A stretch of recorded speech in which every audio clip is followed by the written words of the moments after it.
అందరికీ నమస్కారం. ఈరోజు మన రాష్ట్రంలో నడుస్తున్నటువంటి పరిపాలనలో పేదవారికి అన్యాయం చేస్తూ పెద్దవారికి మద్దతు పలుకుతున్నటువంటి కాంగ్రెస్ ప్రభుత్వం యొక్క భూ దోపిడీ గురించి తెలంగాణ ప్రజలకు తెలియజేయడానికి ప్రెస్ మీట్ పెట్టడం జరిగింది. ప్రత్యేకించి 1,00,000 కోట్ల భూమిని, ప్రభుత్వ భూమిని అప్పనంగా పెద్దవాళ్లకు ఈ కాంగ్రెస్ ప్రభుత్వం రేవంత్ రెడ్డి సర్కారు అప్పచెప్తా ఉందని చెప్పి నేను సాక్ష్యాధారాలతో సహా మీకు సీరియల్ వైజ్ చెప్తా ఉంటాను. అందులో ఒక చిన్న పాయ హైడ్రాన్ అడ్డం పెట్టుకొని చేస్తున్నటువంటి దోపిడీ గురించి ఈరోజు చెప్పి తర్వాత కంటిన్యూస్గా ఈ యొక్క భూదందా ఎట్లా నడుస్తుంది, ఈ భూదందాని మరి ఈ భూదందాని ఈ భూదందాని ఎవరెవరు చేస్తున్నారు, అధికారాన్ని అడ్డం పెట్టుకొని ప్రభుత్వ పెద్దలు, ముఖ్యమంత్రి గారి కుటుంబ సభ్యులు, అదేవిధంగా కాంగ్రెస్ పార్టీ ఎమ్మెల్యేలు, మంత్రులు, ఎంపీలు ఏ విధంగా ఈ భూదందా వెనుక ఉన్నారనేటటువంటిది కంప్లీట్గా విత్ ప్రూఫ్స్ కూడా తెలంగాణ ప్రజలకు నేను చెప్తాను. ఇంకొక మాట నేను చెప్పేది, ఇవాళ జరుగుతున్నటువంటి భూదందాను చూస్తూ ఊరుకునేటటువంటి వాళ్ళు ఇన్ని రోజులు, కానీ ఎప్పుడైతే తెలంగాణ రక్షణ సేన ఏర్పడ్డదో, తెలంగాణ యొక్క వనరులను కాపాడడం, తెలంగాణ యొక్క సంస్కృతిని కాపాడడం, తెలంగాణ యొక్క అస్తిత్వాన్ని కాపాడడమే ప్రధాన ఎజెండాగా మేము ఉన్నాం. కాబట్టి ఖచ్చితంగా ఈ ప్రభుత్వ భూములను ఎంతకంటే అంతవరకు పోయి, అవసరమైతే భూ పోరాటాలు, అవసరం అనుకుంటే లీగల్గా సుప్రీంకోర్టు దాకా కూడా పోయి ఈ భూములను ప్రభుత్వ పెద్దల కొరల నుంచి ఖచ్చితంగా కాపాడి తెలంగాణ ముందు తరాల వాళ్ళ కోసం ఉంచుతాం. ఎందుకంటే ఇవాళ మీరు ఈ ప్రభుత్వ వైఖరి చూసినట్టయితే కంప్లీట్గా ఎక్కడ అప్పులు దొరుకుతలేవని చెప్పి ఉన్న భూములన్నింటినీ కూడా అమ్ముకుంటూ హెచ్ఎండిఏ లేఅవుట్ల కింద, అనేక లేఅవుట్ల కింద ఉన్న భూములన్నీ కూడా అమ్ముకుంటూ ఉన్నారు. ఇంకొక పక్క ఏం చేస్తున్నారు, నిన్న రాత్రి కూడా హైడ్రా పోయి మన కూకట్పల్లిలో మంజిరా మాల్ వెనకాల పేదల కాలనీలో అవి ఖాళీ చేయించి అవి కూడా అమ్ముదామనేటటువంటి ప్రయత్నం చేస్తున్నారు. ఇక్కడ అమ్ముకుంటూ పోతే మరి మన భవిష్యత్తు తెలంగాణ అవసరాల కోసం ఎట్లా అనేటటువంటి విషయాన్ని దయచేసి మనం గమనించాలి. కాబట్టి ఇట్లా భూములు అమ్మడానికి, అదేవిధంగా అప్పనంగా ప్రభుత్వ భూములు పెద్దలకు అప్పచెప్పడానికి కూడా మేము తీవ్రంగా వ్యతిరేకంగా ఉన్నాం. తెలంగాణ రక్షణ సమితి తరఫున ప్రభుత్వానికి హెచ్చరిక చేస్తూ ఉన్నాం.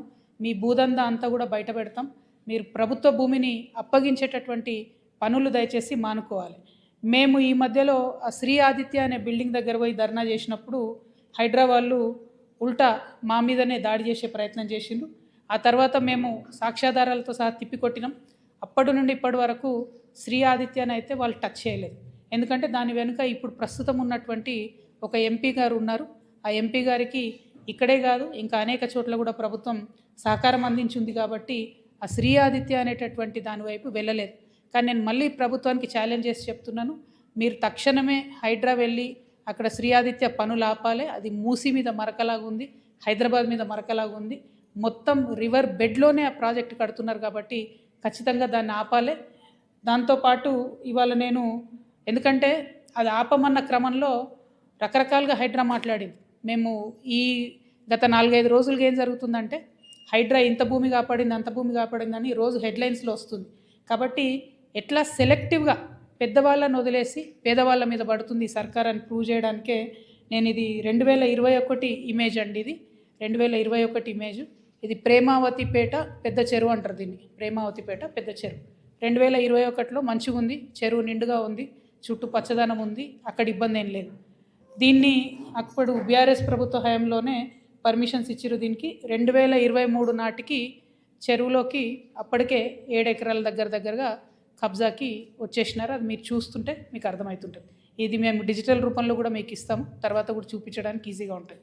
ఇక ఇప్పుడు ప్రస్తుతం ఉన్న పరిస్థితి లేటెస్ట్ మా దగ్గర ఉన్నవి 2025 ఇమేజ్. ఓకే, ఇది 2024 ఇమేజ్. దాని తర్వాత 25లో కూడా పెద్దగా మార్పేం లేదు. మీరు చూస్తే కంప్లీట్గా చెరువులోకి ఎట్లా చొచ్చుకొచ్చినారో తెలుస్తుంది. ఇది ఎందుకు చూపిస్తున్నా అంటే యాజ్ అన్ ఎగ్జాంపుల్, ఇది ఒక పెద్ద సంస్థ కడుతున్నది. ఆ సంస్థను ముట్టుకునే దమ్ముందా ఈ గవర్నమెంట్కి? 7 ఎకరాలంటే అక్కడ ఎకరానికి 100 కోట్లు పోతుంది. భూమిలోనే 700 ఎకరాలు పోతుంది. ఇప్పుడు దీని మీద 30 ఫ్లోర్లు 40 ఫ్లోర్లు పర్మిషన్ ఇచ్చినటువంటి పరిస్థితి కనబడతా ఉంది. అంటే ఎన్ని వేల కోట్ల వ్యాపారం చేసుకోవడానికి మీరు సహకారం చేస్తున్నారు. ఇది నేను అఫీషియల్గా కూడా నేను కంప్లైంట్ చేస్తాను. దాని మీద ఖచ్చితంగా చర్యలు తీసుకోవాలని ప్రభుత్వాన్ని డిమాండ్ చేస్తున్నాను. ఈ భూమిలో ఓన్లీ హైడ్రాదే కాదు, చెరువు కబ్జానే కాదు, మొత్తం పాత ఊరి నక్ష ఏదైతే ఉందో దాన్ని మొత్తం మార్చేసి ఒక 8-9 రకాల రెవెన్యూకి సంబంధించినటువంటి తప్పులున్నా కూడా ప్రభుత్వం చూసి చూడనట్టుగా ఉంది. ఇవన్నిటిని కూడా పెట్టుకొని మేము తప్పకుండా చెప్పడం జరుగుతుంది. ఇది ఒక ఎగ్జాంపుల్ చెప్తున్నా. రెండోది ఏంది, ఇది ప్రేమావతిపేట పెద్ద చెరువు, సర్వే నంబర్ 86, 7 ఎకరాల వరకు దాదాపుగా తీసుకున్నారు. అయితే ఇదే సంస్థకి ఇంకో దగ్గర కూడా ఇంకో పెద్ద భూమి కూడా ఇచ్చిండ్రు. అది ఫ్యూచర్లో చెప్తా దాని విలువ ఎంత అన్నది. రెండవది హైడ్రాకు నేను ఛాలెంజ్ చేస్తున్నా. ఏది, నాగారం మున్సిపాలిటీలో ఐకామ్ అనే సంస్థ ఉన్నది. ఇది మెగా కంపెనీ వాళ్ళు కొనుక్కున్నారు. ఆయుధాలు తయారీ చేస్తారు అక్కడ. ఇప్పుడు కేంద్ర ప్రభుత్వ పర్మిషన్ వచ్చింది, బాంబుల తయారు కూడా అక్కడ చేస్తూ ఉన్నారు. గమ్మత్ ఏంటంటే ఆ నాగారం మున్సిపాలిటీ మొత్తం మున్సిపల్ చైర్మన్, కౌన్సిలర్లు అందరూ కలిసి మున్సిపాలిటీలో తీర్మానం చేసిండ్రు. ఈ సంస్థ మా దగ్గర ఉండేటటువంటి 2 చెరువులు, మేడిబావి, జాలుబావి అని 2 చిన్న చెరువులు ఉంటాయి. ఆ 2 చెరువులలో ఈ సంస్థ 5 ఎకరాలు కబ్జా చేసిందని మున్సిపాలిటీలో తీర్మానం అవుతుంది. ఇరిగేషన్ ఆఫీసర్లు పోయి ఎంక్వైరీ చేస్తారు, అన్ని పేపర్లలో వస్తుంది. కానీ చర్యలు మాత్రం ఇప్పటివరకు తీసుకోలేదు. నేను మళ్ళీ అడుగుతున్న హైడ్రాని, మీకు మెగా మీద చర్యలు తీసుకునే ధైర్యం ఉందా? దీని సర్వే నంబర్ 59, నాగారం మున్సిపాలిటీ, ఐకామ్ అనేటటువంటి ఆయుధాలు బాంబులు తయారు చేసే సంస్థ రోడ్ కబ్జా పెట్టింది, పార్కు కబ్జా పెట్టింది, చెరువులకు కూడా సగం వచ్చేసినటువంటి పరిస్థితి. మొత్తం యావత్ మున్సిపాలిటీ కంప్లైంట్ చేస్తే కూడా ఇంతవరకు చర్యలు తీసుకుంటలేరు. ఇది రెండవది.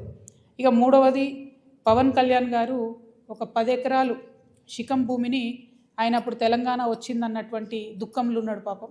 2014లో 11 రోజులు అన్నం తినలేదు, బాగా బాధపడుకుంటా ఏడ్చుకుంటా తెలంగాణలో ఒక 10 ఎకరాల శిఖం భూమిని ఆయన కొనుక్కున్నాడు. అప్పుడు కొనుక్కున్న తర్వాత ఏమైంది, ఆ కొనుక్కునే కన్నా ముందే చాలా చెరువులకు జనరల్గా ఫైనల్ చేసి మ్యాక్సిమం ఫ్లడ్ లెవెల్ అది డిసైడ్ చేయరు. కానీ ఈ పర్టికులర్ చెరువు పవన్ కళ్యాణ్ గారు ల్యాండ్ కొనుక్కున్నది కోడికుంట అనే చెరువు, సర్వే నంబర్ 706. దీంట్లో మొత్తం ఫైనల్ నోటిఫికేషన్ వచ్చింది. ఏ 10 ఎకరాలు అయితే ఆయన కొనుక్కున్నాడో అది శిఖం భూమి అని ఫైనల్ నోటిఫికేషన్లో ఇరిగేషన్ డిపార్ట్మెంట్ చెప్పి ఉన్నది. పవన్ కళ్యాణ్ గారు నిన్న మాట్లాడుకుంటే ఏమన్నారంటే, నా తప్పు ఉంటే అది శిఖం భూమి అయితే ప్రభుత్వానికి ఇచ్చేస్తాం అన్నారు. అయితే ఈయన రిజిస్ట్రేషన్ చేసుకునేటప్పుడు ఎన్ని తప్పులు దొరికినాయంటే, అందులో ఓన్లీ 3 ఎకరాలే శిఖము, మిగతా 7 ఎకరాలు మాగాని అని రాసింది. కానీ అది తప్పు, ఖచ్చితంగా రికార్డ్స్లో ఉంది. నేను ప్రభుత్వాన్ని డిమాండ్ చేస్తూ ఉన్నాను. ఇరిగేషన్ రికార్డులో 10 ఏకర్స్ శిఖం భూమి అని ఉన్నది. ఆ కాగితాలు మా దగ్గర ఉన్నాయి.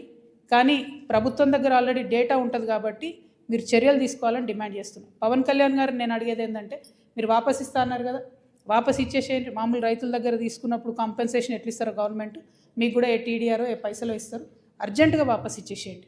మీరు కంచె వేసిండ్రు, ముందు ఆ కంచె తొలగించండి. శిఖం భూమిలో కూడా కంచె వేయడానికి ఉండదు. మీరు మట్టేసిండ్రు, ఆడ గోవులకు వాటికి వీటికి గ్రాసం వేస్తున్నా అని చెప్పారు. మట్టేసిండ్రు, ఆ మట్టి మొత్తం చెరువులే వేసిరు కాబట్టి అది కూడా తొలగించాలి. తక్షణమే మీరు వాపస్ ఇవ్వాలని చెప్పి నేను పవన్ కళ్యాణ్ గారిని డిమాండ్ చేస్తున్నాను. At the same time Pawan Kalyan గారు ఏమంటాడు, అనేకమైన మాటలు అన్నాడు. తెలంగాణ వాదులు ప్రాంతీయవాదం అంటే ఉగ్రవాదం అన్నాడు. అనుకుంటా నేను గద్దరన్నకు కారు కొనిచ్చిన అన్నాడు. అంటే మీరు మా కళాకారులను ఎందుకు అవమానపరుస్తారు? ఒక పక్కనేమో ప్రొఫెసర్ నాగేశ్వర్ మాట్లాడితే ఆయన మీదకి వస్తారు, మేధావుల మీదకి. ఇంకో పక్క కళాకారులు. అసలు మీరు కూడా కళాకారుడే కదా, మీరు సినిమా యాక్టరే కదా. మీరు సినిమా యాక్టర్గా మీకు ఎట్లా వస్తుంది జీవనాధారం? ఏ సినిమాకైనా హయ్యెస్ట్ ఇన్కమ్ నైజాం నుంచే వస్తుంది. అంటే మా తెలంగాణ బిడ్డలు చూసే టికెట్లతోనే మీ సినిమాలు నడుస్తాయి. హయ్యెస్ట్ ఇన్కమ్ నైజామే, హయ్యెస్ట్ కలెక్షన్స్. అంటే మీరు కొనుక్కున్న ప్రతి కారులో మా తెలంగాణ బిడ్డలు కొన్న టికెట్ పైసలు ఉన్నాయి. మీరు కొనుక్కున్న ప్రతి భూమిలో మా తెలంగాణ బిడ్డలు కొన్న టికెట్ పైసలు ఉన్నాయి. మీరు మా గద్దరన్నను పట్టుకొని నేను కారు కొనిచ్చినానని ఆయన చనిపోయాడు. మీరు కొనిచ్చిరో కొనియలేదో ఎవరు తెలియదు. కానీ జనరల్గా ఏమంటారంటే, మనం ఒక మంచి పొజిషన్లో ఉన్నప్పుడు కుడి చేత్తోని దానం చేస్తే ఎడమ చేతికి తెలియదు అంటారు. అప్పుడెప్పుడో కారు కొనిచ్చి గప్పాలు కొట్టుకునేది మీరు కొంటే కొన్నారు కావచ్చు, పెద్ద ముచ్చటేముంది. ఆయన ఎన్ని ఫోక్ ట్యూన్స్ దొంగతనాలు చేసి మీరు సినిమా పాటలు పెట్టుకుంటలేరు. ఇచ్చిర్రా ఎప్పుడన్నా రాయల్టీ మీరు ఫోక్ ఆర్టిస్టులకి? ఎప్పుడన్నా ఫోక్ ఆర్టిస్టులను ఆదుకున్నారా? చిన్న నిర్మాతలను ఆదుకున్నారా? పక్క రాష్ట్రాల్లో ఎట్లా చేస్తారు, తమిళనాడులో అక్కడిక్కడ వాళ్ళందరూ. నేను ఎందుకు ఈ మాట చెప్తా ఉన్నా అంటే, మీరు ఒకటంటే మేము 100 అనాల్సి వస్తుంది. ఒక పక్కనేమో ఇట్లా సమైక్యవాదుల దాడి మన మీద పెరుగుతుంటే, ఇక మన కర్మానికి మనకు ముఖ్యమంత్రి ఉన్నాడు, ఆయనకు తెలంగాణ అంటే తెలియదు, తెలంగాణ నీళ్ళంటే తెలియదు. మేము ఎంటబడి కొట్లాడి మా పార్టీ పెట్టినాక కరెక్ట్ వారం లోపల పాలమూరు రంగారెడ్డిలో పెద్ద సభ పెట్టి మన నీళ్ళు పోతున్నాయ్యా మొత్తం ఎత్తుకపోతున్నారు ఆంధ్రోళ్ళు,